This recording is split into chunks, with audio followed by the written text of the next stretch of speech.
Can a player like Jalen Green be the best player on a championship team?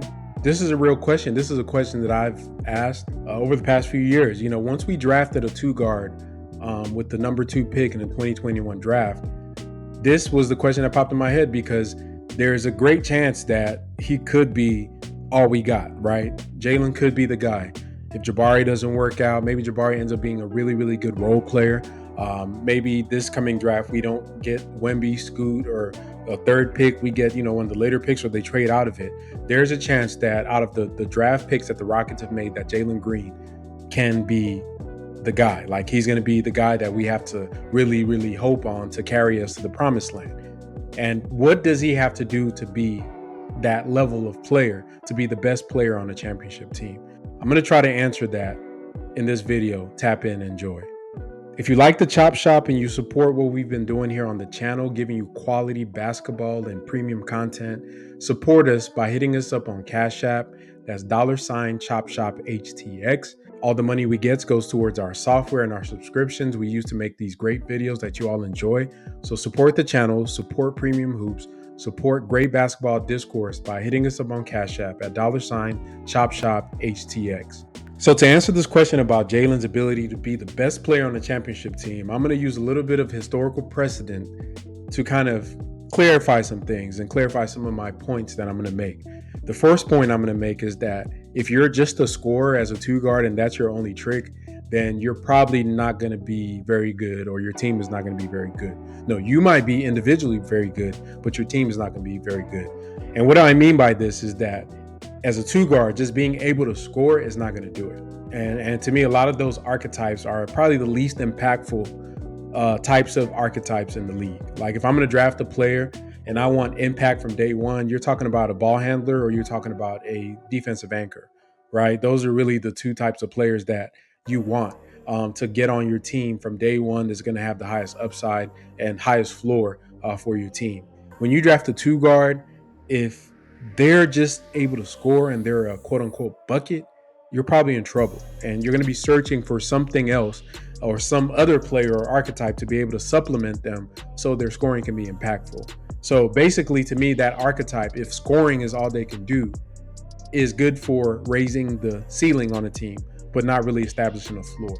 You can look at guys like Bradley Beal, who's really been a great scorer in the NBA, not a great defender, not really a great playmaker, but he's, he'll average 30, but be fighting to make the play-in. You know what I mean? He'll be on a team that's out the playoffs repeatedly. You put him next to a ball handler like John Wall or Russell Westbrook, they're in the playoffs, right? So him by himself, with his skill set and as talented as he is, can't do it alone. You're looking at Zach Lavine, who's been on a Bulls team that has been struggling to find an identity for the past, 5-6 years. Once again, you put him with some players that can play around him that are a little bit better than him, then they'll be able to elevate to maybe fight for a play-in or be a first-round exit, but not really the best player on the contender. And so just, you can go across the league to guys that have that makeup where it's they can score and they can be efficient in scoring. That just doesn't move the needle when you're trying to win chips. So the question whether Jalen can be a player as a two guard that can be the best player on a contender is a real question for Rockets fans. And it should be a real question for Rockets fans because he may be it. Maybe we don't get Wemby or Scoot. Maybe we don't get a high prospect. Maybe we get a great role player in the next draft. Maybe Jabari is going to be an elite role player. So out of this draft and this rebuild, the guy we're coming out with that we're going to have a lot riding on is going to be Jalen Green. So can he be the best player on the contender? The answer is yes, but there's a but. There's a but there. To me, my philosophy on basketball, especially when it comes to players, is that if you're going to be the best player on the team, you have to have two elite abilities. And whatever those are, and I think most of them, if we're speaking broadly, is going to deal with offensive, defensive, and playmaking. Offensive, defensive, and playmaking. A pair of those two can make you a contender star, like a star on a contender. A pair of those two. If you pair up playmaking and being a scorer, then you're talking about an offensive engine. If you're talking about playmaking and a defender, then you're talking about a versatile defender that can be a defensive anchor. If you're talking about a playmaker If you're talking about an offensive player and a defender, you're talking about a two-way star. To me, you have to be one of those types of players to be able to be the best player on the contender, or else you're going to be a role player and rely on other people. So, what is the path for Jalen to do this? Look no further than history, right? Look no further than history. When we look at the pantheon of two guards that have gone through the NBA, especially in the modern era, it starts off with Michael Jordan. Michael Jordan is the standard of two guards, right? He is the standard of a lot of players. He's the standard of basketball, and one of the things that people really, I know most regular basketball fans, but the casual fan may not know that Jordan was one of the most dominant defensive players in his time. He averaged 30 for his career, but this dude was a 9 times all defensive team player, right? He was a 3-time steal champs and defensive player of the year in 1988 in only his 4th year. He had his first all defensive team in his 4th year. And that 4th year mark is important because I feel like there is a reason why these two guards take a couple years to reach their point defensively. So Jordan is a standard. And once you move on from Jordan, he passed the torch over to Kobe Bryant as kind of the light bearer for this two-guard, two-way player ability that this position has. And Kobe carried the torch from MJ to being a 12-time all-defensive team player. Also for him, he made his first all-defensive team in his 4th year in 2000. Kobe, as we know, Mr. Clutch in the playoffs, 5 rings, just like Jordan, scoring savant. But he would not be the player he was if he didn't play both sides of the ball. And he found himself in the finals all the time. Now, obviously, in his earlier stint, Shaq had runs as the best player. Probably maybe 2 out of those 3 championships that they had in the first go round, but definitely in the second go round with him and Powell as the pair, he was the best player on that Lakers team with Powell, Gasol, and the boys and Bynum and them. So Kobe, two-way player, shooting guard. The next we're going to look at for that archetype is Allen Iverson. Now, Allen Iverson is kind of a tweener. He is a point guard, shooting guard, point guard, or shooting guard masquerading as a point guard. But AI is a anomaly in the position because he is not someone that you would think of as a shooting guard with a stature, right? A smaller player. AI revolutionized the position by really being somebody that was not a two-way player, but because of his scoring ability and his ability to pass out of his scoring, he was able to elevate himself to the point where he took a team to the finals, right? And low key, decent defender, right? He was not just a cone on defense. And to me, you can't be at that level where you're in the playoffs year in and year out, battling to go to the finals if you're just a bad defender. You know how I know this? Let's look at it, right? Obviously, we know that he led the league in steals a lot, right? 3-time steal champs, and his first steals title as the steals award a leader in the NBA came in his 5th year. That correlates with a lot of stuff that was going on with the teams around him. If you look at the teams that were built around him, they were built to play defense, right? He was the lone engine in that car, but everybody else on there was a strap-on defense, and that was kind of a approach that they took to supplement everything else because he was such a generational scorer and a guy that could pass out of that. And that's a different avenue than the two-way star. This is a star that was also a facilitator. Now, AI wasn't a Steve Nash or somebody like a point guard in that aspect of the game, but his ability to get in the paint, score, get to the basket, get to his mid-range, and then the drive and kick ability was always there in his game. But that team that was built around him was elite, right? But AI was also had to be a good defender to be on an elite defense. You're talking about a person that received all defensive votes 8 out of the 10 years while he was in Philly, right? Never won, got on the team, but people were voting for him, so he wasn't a slouch. He had 4 seasons in the top 20 in defensive win shares in the NBA. He made the playoffs in year 3. And the team defensive rating went from 18th the year before that when they didn't make his playoff, which was his sophomore year, to his 3rd year in the league. They went to a 5th ranked defense, right? The Sixers went to a 5th ranked defense. 6 out of the 10 years he played in that first stretch in Philly, he had a top 10 defense that he played on. And 4 out of the 10 years he played in that stretch in Philly, he was in the top 5 defense. So to me, you can't be the worst player in the world on defense and be on a top 5 defense 4 out of the 10 years. So the Sixers, if you guys remember the guys they had on that team, they were some dogs on there, and he was the leader of that pack. So that's the guy. And then, we're going to come down a little bit closer to this era where we're talking about Dwayne Wade, right? D Wade, underrated player to me in the pantheon of players was a one of my favorite players in this class, actually. One of my favorite players. And he was a 3-time all defensive player, and he made it in the second year. And I think the reason Wade was able to make an impact on defense so early was his body. He was already NBA built at a young age. You know, if you guys remember, his shoulders were wide when he came out. He was a player that was ready to go. And so 3-time all defensive team, Dwayne Wade was a two-way guy. You know, obviously by the time LeBron came, a lot came off his load, but that first championship they won with Shaq, he was the best player. I mean, as a baby in the NBA, he was the best player on that. One of the best shot blocking guards in NBA history as well. Y'all check up on that. One of the best shot blocking guards. So those are kind of the 4 retired, kind of modern era two-way or two skill two guards in the league. To me, that's the path, right? And it's not, if you look at all the all NBA teams from now to like maybe 1990, there a lot of them are going to be guards that are in that guard role, whether you know, they don't have like positions like that, like you have to put a point guard or a shooting guard. A lot of the 2 guards on the first teams and second teams were point guards, right? They would have a point guard, and there's always like 1 or 2 shooting guards on all 3 teams, because it's such a hard position to really make a big impact if you're not one of these guys. And that's where we want Jalen to go.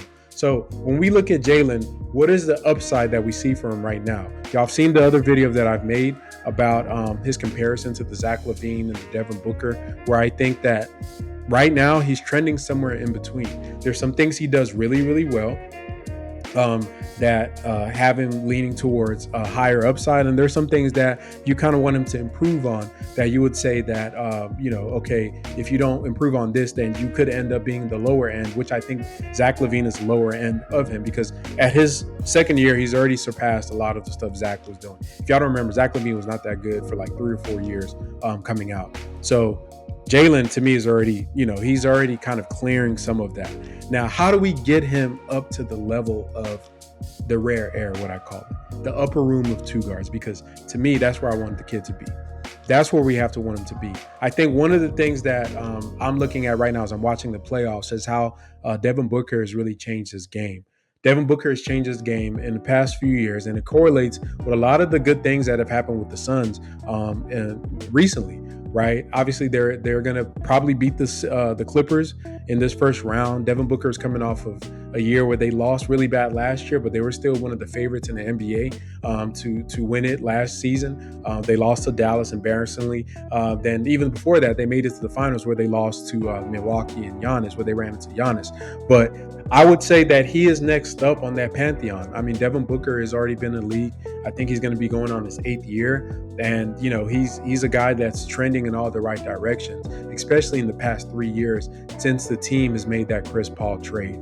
If you're looking at the Suns' defensive ratings, his first 5 seasons, they were 25th, 28th, 30th, 29th, and 17th. In the past 3 seasons, since they've become a powerhouse, they've went up to 9th, 3rd, and 7th. So once again, that defense is really the key to changing these players and transforming their teams to becoming contenders.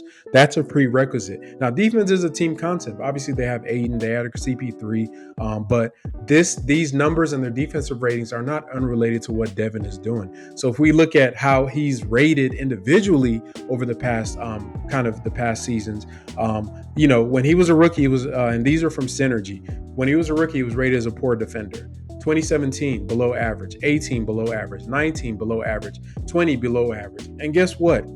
2021, where they made it to the finals, he became a good defender. 22, he became a good defender. And 23, he became an average defender. And, you know, the average is kind of on the cusp of good. So far in the past 3 years, he went from a below average to a good. So that's almost 2 levels up from where he's been. And guess what? His team is in the playoffs. And maybe not right now. I would say KD is the best player on their team, but in those 2021 and 2022 seasons, he was the best player. He was better than Chris Paul. Chris Paul gave him that playmaking support that he needed, but he was the best player. Now, when I look at Jalen Green and his ability to make an impact on winning, I'm looking at defense. I know he could score. You see my videos about Jalen scoring and all the stuff he could do with the ball. You know, he has a lot that he could learn. There's still a lot of holes in his offensive game, but scoring is going to be easy for him because he's such a great athlete. He has pretty good feel for the game. He's a fast learner, and you know he's just a guy that has so many tools. Even though he hasn't learned how to apply them all the way, the tools are there. So as he grows, his body matures, is going to come. But the defense is where he's going to get into that upper room. Now, Jalen is a decent defender. And people are like, oh man, he sucks. I would say that if I wanted to rate Jalen, I rate him as a decent defender for his age, right? Relative to where he is. If you remember what I just said about Devin Booker, right? Basically, his first 5 years, he was below average. Trash for 5 years. Then he became good. So let's look at Jalen's. So last year's rookie year, below average, just like Devin Booker. 2023, Synergy has him as an average defender. He has him as an average defender on one of the worst defensive teams in the league. That is significant. He's already showing that he has that in the tool bag. Remember what I told you guys earlier, that year 4 is significant. So we're seeing year 2, he's taken a leap on defense. And I think that's very, very encouraging for us to see, right? And if you look at specifically the type of plays that Jalen really, where he's good and bad at, isolations. This is a theme that's been going on since last year. When it comes to isolation, Jalen is one of the top, I would say he's probably in the top, top 2/3, 3/4 of guard defenders in the NBA. And overall in ISOs, Synergy has him ranked in the 62nd percentile. That means he's better than 62% of the NBA in isolation defense. And that meets my eye test. There's a video that I made of clips of him being an elite defender. You can find it in the description of this video. As a pick and roll ball handler, he's in the 42nd percentile, which is below average. So this is when he has to guard the pick and roll. And a lot of times Jalen gets washed on screens. That's where his issues lie, is getting washed on screens and getting lost. He loses his man or he's out of position. These are things that he's going to develop as he gets older, gets more mature, gets more knowledge in the league. Defending spot ups. He is in the 68th percentile. So you're dealing with his ability to be able to close out on spot up shooters, be able to stay in front of guys, not bite on fakes. A lot of his issues with spot ups, he'd be higher up if he didn't have the good second effort. A lot of time he'll have a good effort, then kind of quit. That was some of the stuff I used to get mad at him for, is that he didn't have a lot of elite second effort, third effort, fourth effort to be able to close out a defensive play. But initially, the athleticism to get out on the perimeter, to stay in front of the man on the perimeter and guard those spot up shooting is very important. 66th percentile in handoffs. Those are the DHOs. Those are a little easier for him to navigate when he's dealing with handoffs, going under and being able to close the gap between players so he can contest and not let them get a shot. And coming off screens, this is really, once again, like I said, with the pick and roll, it's kind of tied to this. If he gets a good screen on him, he's wiped out. And that comes with size, being able to maneuver around screens, and especially doing it for a full game. Those are areas that are going to improve as he gets more experience in the league and his body develops. And you can see the difference in his body from year 1 to year 2. But keep in mind that fourth year. That fourth year is really when you see that incredible leap from these guys that are in the Pantheon. Now, if you want to look at Jalen's list from this season of clamping guys down, I mean, he has a pretty nice little resume here this season. When I say he's a good guard defender, what I mean by he's good at guarding guards, like quick guards, especially guards that are his size. He struggles with size and bigger players, and that's understandable because just like with MJ and Kobe and all those guys, when you're young, your body just isn't there to be able to really put up a good barrier for those bigger players. And we could see this. Look at the list. These are like all-star guards that he's really like put the clamps on. Not all of them, some of them. De'Aaron Fox. In 4 games, 32. Fox only scored 32 points on him. These are direct one-on-one matchups with them. 50% field goal, shooting 25% from 3, forced 5 turnovers. Look what he did to Trae Young, and y'all have seen this in real time. Trae Young in 2 games, only 21 points, shooting 38% from the field, 37% from 3 when Jalen guards him. John Morant, he has Ja in hell. 4 games, only 8 points, shooting 21% in the field goals, only 0% from 3. Ja has not made a 3 on Jalen Green, 1 turnover. Devin Booker, bigger guard, more kind of, the new standard for the 2 guard is cooking Jalen. I'm not going to cap. 18 points, 57% from the field, 66% on threes, no turnovers. CJ McCollum, another guy Jalen has put in hell. 4 games, only 4 points, 18% from the field, no threes. He hasn't made a three on Jalen. Steph Curry in 3 games, 11 points, 37% from the field, 50% from three. And Ant Edwards is a guy that he has a lot of trouble with, and obviously we know why. Ant is a football player, right? The dude's a football player. 4 games, 13 points, 55% from the field, 75% from three. So the proof is there. Like, the dude is a really, really good defender. He knows how to use his elite athleticism on that side of the ball. A lot of his issues come to being somebody that gets lost off ball, getting screened, not strong enough, and the effort part. And another part of Jalen's game that, I really think that he kind of has a tweener on. Not saying he's going to be Allen Iverson or James Harden or somebody like that, but he has flashed some playmaking, right? And we've seen this. And when you look at him, he's a guy that he doesn't, make a lot of just great, like, oh my God, look at that pass. But he'll give you once every couple of games a pass that really shows you that he sees the floor a little bit. When I compare him to Devin Booker from 2017, which was Devin's second year, I mean, their numbers are pretty much the same. And Devin Booker is a pretty good playmaker from the 2-guard position. 3.4 assists from Devin to 3.6. Assist to turnover, Jalen's better. Assist ratio, which is assists per 100, Jalen's better. Assist on drives, this is where Jalen really, really needs to improve to get into that AI Harden type of territory. When he gets downhill and gets into the paint, he has to learn to kick it out. And that's what he sucks at. He really sucks at this. 5.9% is really low for a player that drives as much as he does. Just that alone, if he can improve that to about 9%, to generate an assist, about 1/10 of his drives end up in him assisting a teammate, that takes him up to a different tier as a 2-guard. But that's really the strides he needs to make. And passes on drives, he's kind of the same in Devin, which is about 26.9. So what I'm saying about Jalen is that he has flashed the ability to play defense. He's one of the best young isolation defenders in the league. We know his body is still growing. We know he still has a lot of ways to go. But I think the path for him to become the best player on the Rockets is going to be his ability to be a two-way player. I think he needs to be better than Devin Booker on defense. I think he should be better than Devin Booker on defense because he is a better athlete. When you look at Devin Booker and you think about the list of guys that I've just named, what stands out? Devin is not a high flyer. He's a polished, scorer. He's a guy that's going to play with a lot of effort. He's smart, super high IQ, and that is why he's going to be in the pantheon when he hangs them up. I feel like Devin is probably going to get a championship before it's all said and done because his game translates over to the playoffs. And we're talking about offensive. He's a guy that's played point guard. He can be that tweener, kind of a playmaker. And I think the crazy part is Jalen has that too. Jalen has the playmaking ability. He's on track with Devin as a passer. And this is a guy that's probably 2 or 3 times the athlete Devin Booker is. The difference is Devin's bag is just different, right? Devin's bag is different. That's how he got to where he is, with a deep, deep bag. And he's coming from a guy that's a son of an NBA player, so you expect nothing less. But where Jalen can really, really shine is on that defense.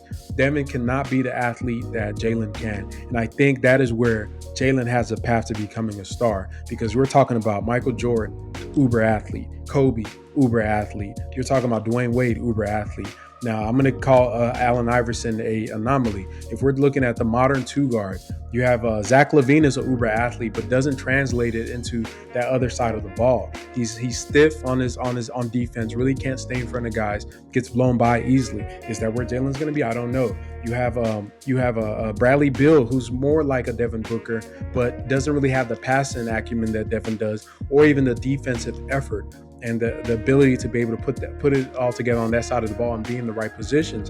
Is that where Jalen's going to be? I don't know. But the effort, the numbers are there, the stats is there, the film is there. It's going to be up to him, right? If Jalen Green wants to be the best player on a championship team, it's going to come down to him. That's really what it comes down to. Everything is there. It's flash. If you look at the flashes that he's shown, there's been lulls where he looks like the worst defender in the NBA, and there are times where he's dialed in that he looks like the best defender. That can't be the story going forward. You got to be turned up at all time, right? I used to have Jalen like, oh my God, he could be the next Kobe. Honestly, I don't think he can be the next Kobe because I don't see that Mamba mentality in him. even in the games. But he can prove me wrong. I would say that right now, the field is open for any outcome that he wants. But that's a good thing because he's still very young. Remember that fourth year. That fourth year is the time where you can really tell who these guys are going to be. The third year, you're going to see a leap. Then that fourth year is going to solidify what he's going to be. I need Jalen Green to make an all-defensive team. That should be his goal. Damn, everything else. If Jalen Green can make an all-defensive team, then he will be a superstar. He can be a superstar. Another key part of this, to me, in this equation, is going to be who's going to be the coach. What coach can push those buttons on Jalen Green to get him there? And that's why I think whoever the Rockets hire next is going to be so important, because whoever this coach is going to be the one to kind of push those buttons. That's why I like some of the candidates that we have. That's why I like the Ime Udoka. That's why I like Nick Nurse as a candidate. That's why I like Frank Vogel as a candidate. I'm high on Kenny Atkinson, but the more I think about it, I think for our young team, what we need is defensive presence. We need a defensive culture, because once they get that, because all of these guys can score, they're all gifted naturally, it'll take us to the next level. That's the key between a championship and just good, right? Defense. And I think Jalen has that in his cards. He's shown it. He's proved it. The numbers are there. Can he put it together for an 82-game season? And when that time comes, can that translate to a run in the playoffs where he can lead this team to glory? That's what it's going to be. But can he be the best player on the championship team? Yes, but he has to get it on both sides of the ball. What did y'all think about this? Can Jalen be a best player on the championship team? Do you think he can ever reach the level of like a Dwayne Wade, where he's a three-time all defensive player? Do you think he can be? I think his body is still growing. I think all of that is still there. I'm not saying he's going to do it, but I say the ability is there. The athleticism is there for him to be a two-guard that's a two-way star. What do y'all think? Y'all let me know in the comments. Keep supporting our channel. Talk to me. Let me know, man. Do you think Jalen got in the cards? What do y'all think about this video? Let me know. Shout out to all the members for the Chop Shop. Y'all keep supporting the channel. We're going to keep dropping this fire.